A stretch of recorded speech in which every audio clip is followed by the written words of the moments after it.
Hi friends, మనందరికీ ఎంతో ఇష్టమైన బ్రేక్ఫాస్ట్ దోశ, ఇడ్లీ ఇవి కదండి. అలాగే దోశ చేసుకునేటప్పుడు 2 చట్నీలు మంచిగా సింపుల్గా చేసుకునేలా చెప్తాను చూడండి. అలాగే దానికి ఉల్లిపాయ, టమాటా 2 కుక్కర్లో ఇంచుమించు 3-4 కోతలు వస్తే ఉడికిపోతాయి కదా.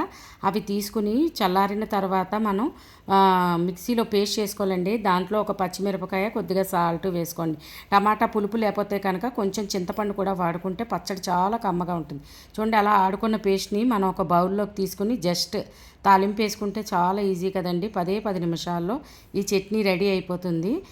ఏ హడావిడి లేకుండా ఉదయాన్నే ఇలాంటి చట్నీలు చేసుకుంటే మనకి తొందరగా అయిపోతుంది. చూడండి, దానికి అలా తాలింపుకి ఒక స్పూన్ ఆయిల్ వేసుకొని ఆవాలు, మినపప్పు, కరివేపాకు, ఎండుమిరపకాయ, కొద్దిగా ఇంగువ, అలాగే దీంతోపాటు నేను కొద్దిగా కొబ్బరికాయ లేకుండా గుల్లశనగపప్పు ఓన్లీతో పచ్చడి ఎలా చేయాలో చెప్తాను చూడండి. అలాగా మనం ఒక కప్పు గుల్లశనగపప్పు తీసుకొని అందులోకి 2 వెల్లుల్లి రెబ్బలు, అలాగే పచ్చిమిరపకాయతో చేస్తున్నానండి. ఇది పచ్చిమిరపకాయ మనకు కావాల్సిన కారం బట్టి పచ్చిమిరపకాయ వేసుకుని కొద్దిగా సాల్ట్, అలాగే కొంచెం చింతపండు, కొద్దిగా వేయించిన పల్లీలండి ఒక గుప్పెడు వేయించుకున్నవి వేసుకుంటే చాలా కమ్మగా ఉంటుంది పచ్చడి. దానికి చూడండి, అలా కొద్దిగా పౌడర్ లాగా అయిన తర్వాత మనం కావలసిన అంటే కన్సిస్టెన్సీ ఉంటుంది కదండి. కొంతమంది పలచగా తీసుకుంటారు, కొంతమంది ముద్దగా తీసుకుంటారు.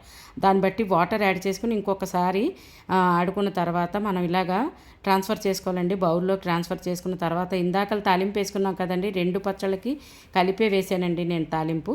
దానికి దీనికి ఇలాగా ఎంత కావాలంటే అంత తీసుకున్న దాన్ని బట్టి మనం ఆ పచ్చడికి ఆ పోపులు యాడ్ చేసుకుంటే సూపర్గా ఉంటాయండి. 2 పచ్చళ్ళు కూడా దోశతో చాలా బాగుంటాయి. మీరు కూడా ఈ పచ్చళ్ళని ఇలా ట్రై చేసి మీకు ఎలా కుదిరినాయో కామెంట్ పెట్టండి. దోశపిండి చాలాసార్లు నా ఛానల్లో పెట్టానండి. బోల్డ్ రకాల దోశలు వేసి ఆ దోశల పిండి మంచి క్రిస్పీగా క్రంచీగా రావాలంటే కనుక దోశలకి చిన్న చిన్న చిట్కాలు పాటిస్తే కనుక వస్తాయండి. ఆ దోశల వీడియో కూడా ఒకసారి చూడండి. చాలా రకాల దోశలు వేసి నా ఛానల్లో పెట్టానండి ఇదివరకే. ఆ దోశకి చూడండి, మనం అలాగా దోశతో అన్నాను కదా, అందుకని దోశ కూడా వేసుకుంటే బాగుంటుందని చూపిస్తున్నానండి. దోశలు మనకి ఏ సైజు కావాలంటే ఆ సైజు ఎప్పుడు చెప్తున్నాను కదా, పెనం బట్టి మనకి వేసుకుంటే దోశలు కావాల్సినవి వేసుకుని తీసుకుని పచ్చడితో ట్రై చేస్తే చాలా బాగుంటాయండి. 2 పచ్చళ్ళు కూడా చాలా బాగా కుదిరినాయండి ఈవేళ. మీరు కూడా ఇలాగే ట్రై చేసి ఒక కామెంట్ పెట్టండి. ఛానల్ సబ్స్క్రైబ్ చేసుకోకపోతే సబ్స్క్రైబ్ చేసుకోండి. ఒకవేళ చేసుకున్నట్టయితే కనుక మీ ఫ్రెండ్స్తో, రిలేటివ్స్తో షేర్ చేయండి ప్లీజ్. కొత్తగా చూస్తున్న వాళ్ళు తప్పకుండా నా ఛానల్ని సబ్స్క్రైబ్ చేసుకోండి. అమ్మ వంటిల్లు, మన ఆరోగ్యం మన చేతుల్లో. Thanks for watching. కమ్మని దోశలు 2 పచ్చళ్ళతో ట్రై చేయండి, కామెంట్ చేయండి.